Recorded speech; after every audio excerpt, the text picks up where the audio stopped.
नमस्ते विद्यार्थी मित्रांनो, मी प्राध्यापक देवेन लवटे, आपलं देवेन सर फिजिक्स गुरु या माझ्या यूट्यूब चॅनलमध्ये सहर्ष स्वागत करीत आहे. फिजिक्स संबंधित अवघड संकल्पना मराठीमध्ये जाणून घेण्यासाठी तसेच CETचा अभ्यास व्यवस्थितपणे करून घेण्यासाठी तुम्ही हा चॅनल लाईक करा, शेअर करा आणि सबस्क्राईब करा. नमस्ते विद्यार्थी मित्रांनो, आपण पाठीमागच्या व्हिडिओमध्ये ज्या काही कॅरेक्टरिस्टिक्स आहेत CETसाठी किंवा महत्त्वाचे पॉईंट आहेत ते आपण बघत होतो. हे बघत असताना आपल्याला सगळ्यात महत्त्वाचं काय की हे सर्क्युलर मोशन जे आहे, ही सर्क्युलर मोशन मुख्यत्वे दोन त्याचे भाग पडलेले आहेत. Circular motion can be divided into UCM and non UCM. तर आता UCM म्हणजे काय? Uniform circular motion. Non UCM म्हणजे काय? Non uniform circular motion. मग याची डेफिनेशन थोडक्यात काय बघा. The motion of an object along the circumference of circle. Motion of an object along the circumference of circle with constant linear speed or constant angular speed. constant linear speed or constant angular speed.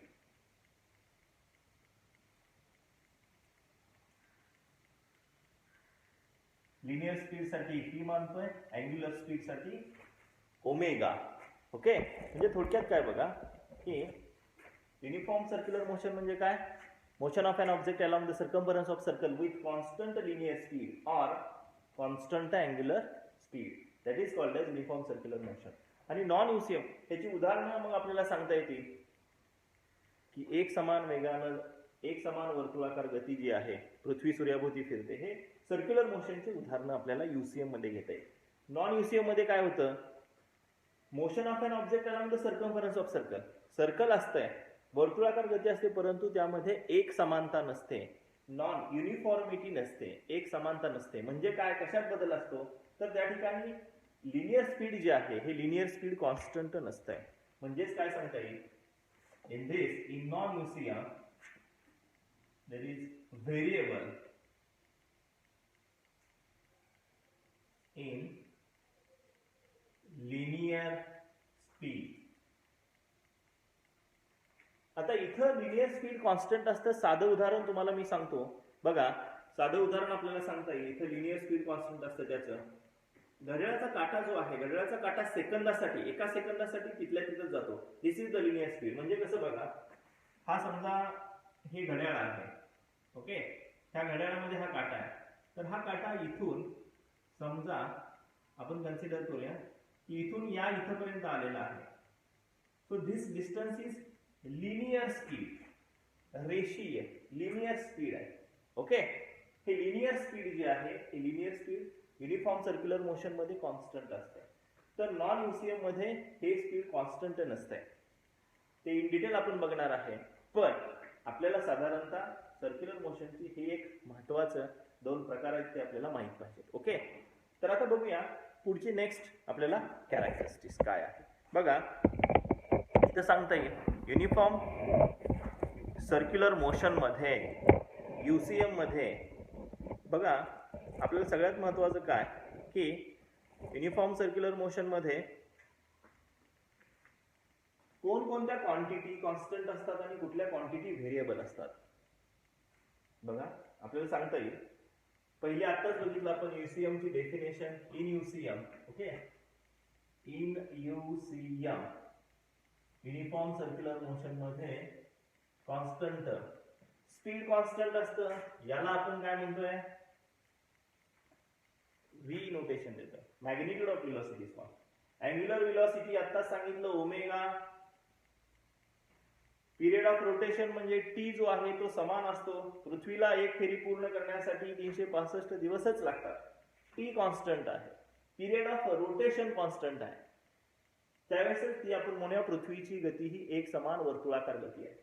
Kinetic energy, गतिज ऊर्जा जी energy ही सुद्धा आहे 1/2 mv², ही सुद्धा पृथ्वीसाठी ही कशी असते, कॉन्स्टंटच आहे. म्हणजे युनिफॉर्म सर्क्युलर मोशन मध्ये कायनेटिक एनर्जी कॉन्स्टंट असते. अँग्युलर मोमेंटम म्हणजे L is equal to I omega. L म्हणजे परत काय म्हणतोय आपण, अँग्युलर मोमेंटम, आय म्हणजे मोमेंट ऑफ एनर्जी आणि ओमेगा म्हणजे अँग्युलर व्हेलॉसिटी, अँग्युलर स्पीड. हे अँग्युलर मोमेंटम सुद्धा कसं असतं, कोनीय संवेग याला म्हणूया मराठीमध्ये, कोनीय संवेग. बघणार आहे आपण, लिनियर मोमेंटम माहित आहे, रेषीय संवेग. तर इथं अँग्युलर मोमेंटम हा कोनीय संवेग सुद्धा युसीएम मध्ये कॉन्स्टंट असतो. तर बदलणाऱ्या कुठल्या क्वांटिटी आहेत, व्हेरिएबल क्वांटिटी कुठल्या आहेत, लिनियर व्हेलॉसिटी बदलते, मी कालच सांगितलं, चेंज इन व्हेलॉसिटी. ओके, प्रत्येक वेळेला दिशा बदलत जाते. सेंट्रिपिटल ऍक्सलरेशन, ऍक्सलरेशन सेंट्रिपिटलची डायरेक्शन बदलते, आपण पहिल्यांदाच बघितलेलं आहे. सेंट्रिपिटल फोर्स सुद्धा बदलतोय. ओके, अभिकेंद्री बल, अभिकेंद्री त्वरण म्हणजे सेंटरच्या दिशेने असतं ते. त्यानंतर लिनियर मोमेंटम, मग आता सांगितलं रेषीय संवेग जो आहे हा सुद्धा म्हणजे जो आहे linear momentum P is equal to m a, हा सुद्धा बदलतो. तर हे एक आपल्याला कॅरेक्टरिस्टिक महत्वाचे, याच्यावरती एमसीक्यू विचारले जातात. एमसीक्यू विचारणारे साधारणतः या ठिकाणी एक एमसीक्यू आहे, तर तुम्हाला एमसीक्यू वाचून दाखवतो बघा, कोणता विचारलाय, या कॉन्स्टंट टर्म वरती किंवा व्हेरिएबल,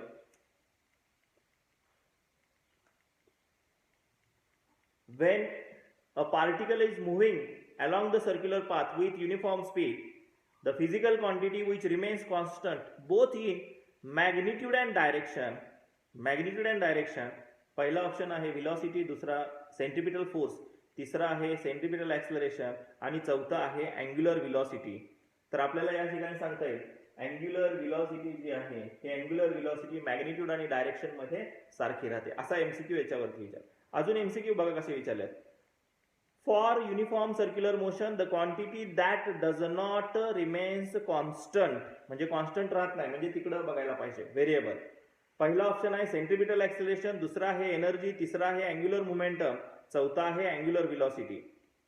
आता आपण पहिला सेंट्रिपिटल ऍक्सलरेशन तिकडे आहे, म्हणजे ऑप्शन पहिला तो येतोय, पण दुसरे तिसरे चौथा पण बघूया. दुसरा एनर्जी आहे, एनर्जी म्हणजे कायनेटिक एनर्जी कॉन्स्टंट आहे, हा येणार नाही. तिसरा ऑप्शन आहे अँग्युलर मोमेंटम, अँग्युलर मोमेंटम येणार नाही, हा पण कॅन्सल. आणि चौथा आहे अँग्युलर व्हेलॉसिटी, हे पण येणार, म्हणजे येणार कुठलं, सेंट्रिपिटल ऍक्सलरेशन जे आहे हे कॉन्स्टंट राहत नाही. तर अशा पद्धतीनं आपल्याला हे एमसीक्यू विचारले जातात. म्हणजे थोडक्यात तुम्हाला यावरती भरपूर एमसीक्यूज आपल्याला विचारले जाऊ शकतात. त्यामुळे या क्वांटिटी कुठल्या कॉन्स्टंट कुठल्या व्हेरिएबल हे तुम्हाला बघायला पाहिजे.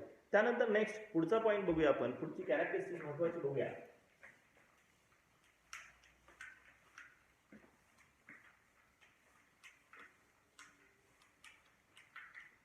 बघा सांगता येईल आपल्याला, when a particle performing uniform circular motion, a particle performing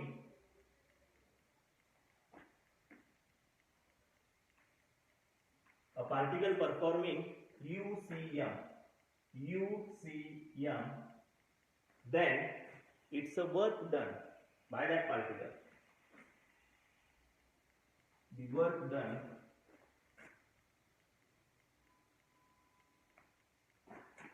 by the particle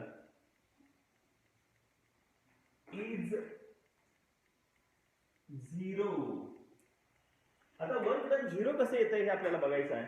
बघूया आपण वर्क डन 0 कसे येते. ठीक आहे, आता वर्क ही क्वांटिटी आहे. फॉर एक्झाम्पल इकडे मी या ठिकाणी तुम्हाला फिगर काढून दाखवतो आणि त्या ठिकाणी एक्सप्लेनेशन देतो.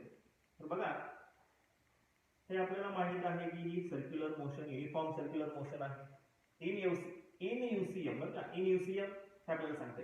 बघा समजा एखादा पार्टिकल इथं आहे, ह्या पार्टिकलची काय मोशन इथे चाललेली आहे.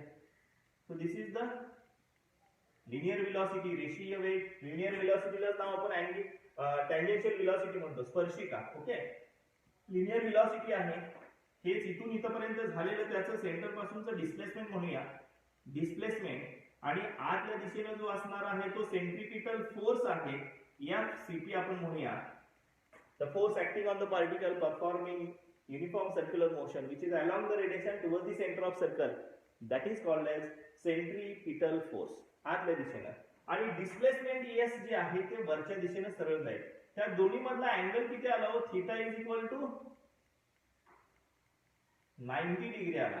मग आपल्याला माहित आहे, विचारले वर्क डन किती असते. बघूया एक्सप्लेनेशन. वर्क डनचा फॉर्म्युला माहित आहे. Work is equal to force into displacement. मग वर्क ही क्वांटिटी जी आहे, जर आपण बघितलं तर ही क्वांटिटी स्केलर क्वांटिटी आहे. तर आपल्याला माहित आहे स्केलर प्रोडक्ट कसा लिहितो? W is equal to vector F dot vector S. हा डॉट प्रोडक्ट आहे.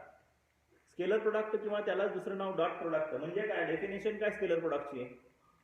की it is defined as it is the product of magnitude of these two vectors and cosine of the angle between them. म्हणजे काय बघा, W is equal to product of magnitude, याचं magnitude vector F चं magnitude F, product of magnitude vector S चं S, product of magnitude of these two vectors and cosine of the angle between them.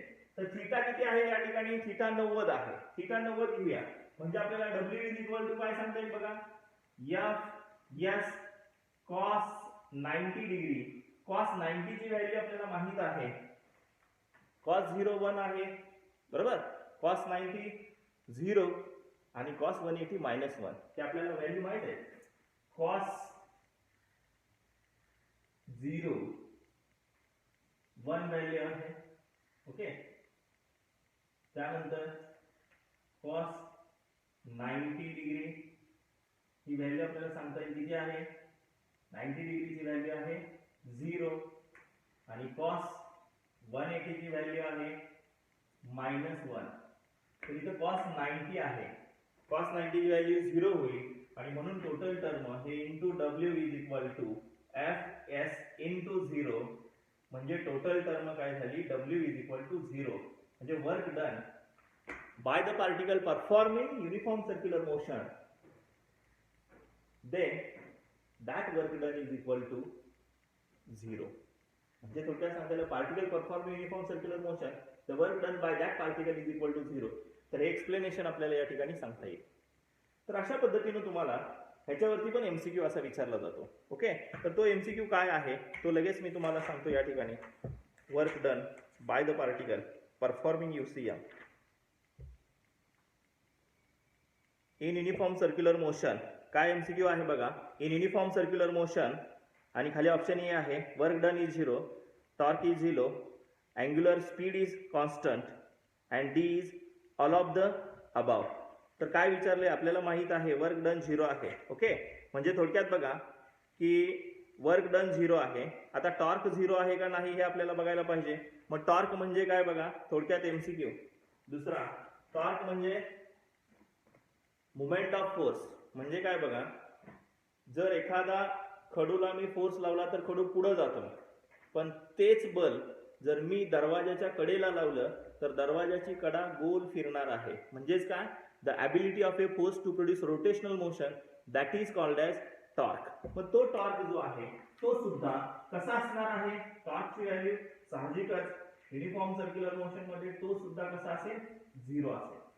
म्हणजे work is 0, torque तो is equal to 0. आणि तिसरा option आहे angular. तिसरा option आपल्याला सांगितलेला आहे angular speed. Angular speed constant आताच बघितलं ओमेगा. आणि लास्ट आहे ऑल ऑफ द अबाव. म्हणजे अशा पद्धतीने तुम्हाला हे MCQ विचारले जातात. तर ठीक आहे, नंतरचा व्हिडिओ आपण बघूया.